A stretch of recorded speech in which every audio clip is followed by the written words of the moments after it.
అంటే first priority అవి invalid ఓట్లు ఫస్ట్ ప్రియారిటీని అవకాశాలను దెబ్బతీసినాయి. దాదాపు 30,000 ఓట్లు ఇన్వాలిడ్ అయిన తర్వాత అందులో దాదాపు 80% ఓట్లు మల్లన్న ఓట్లే.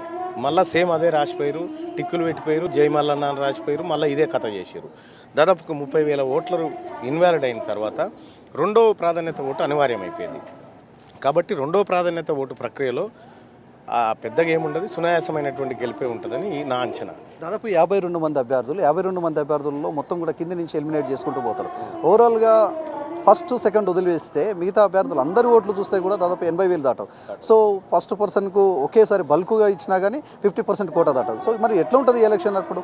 అంటే దీన్ని బట్టి మీకు క్లియర్గా అర్థమైపోయి ఉండాలి. ఎందుకంటే ఎలిమినేషన్ అనేది రాకేష్ రెడ్డి కూడా ఎలిమినేషన్ అయ్యేటువంటి అవకాశాలు 100కు 100% ఉన్నాయి.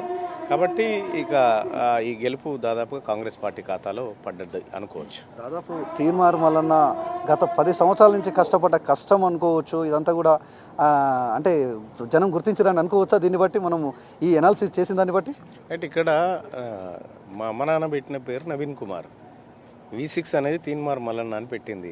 తీన్మార్ మల్లన్న అంటే V6 గెలవబోతా ఉంది ఈ ఎన్నికల్లో. సో ఎట్లా అనిపిస్తుంది? మీరు ఆల్రెడీ లెక్కలు చేసుకుంటారు నాకు తెలిసి.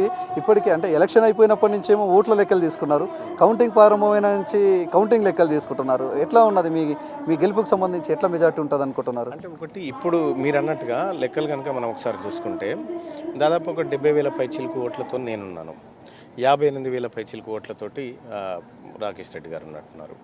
ఆ తర్వాత ప్రేమేందర్ రెడ్డి గారు ఒక 30,000 20,000 ఓట్లతోనే ఉన్నట్టున్నారు ఆయన.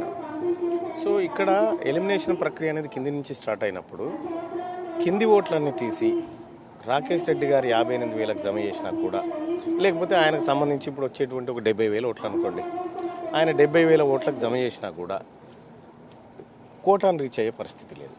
కాబట్టి అనివార్యంగా కింది వాళ్ళందరినీ ఎలిమినేట్ చేస్తే కోటా పూర్తయితే అవుతుంది. లేదు అని అంటే రాకేష్ రెడ్డి గారిని కూడా ఎలిమినేట్ చేసేటువంటి పరిస్థితి వస్తుంది.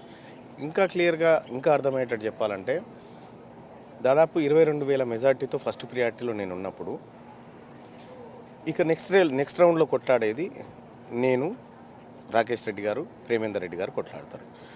దాంట్లో 24,000 ఓట్లతో నేను స్టార్ట్ అవుతా, 22,000 ఓట్లతోటి వాళ్ళు 0తో స్టార్ట్ అవుతారు.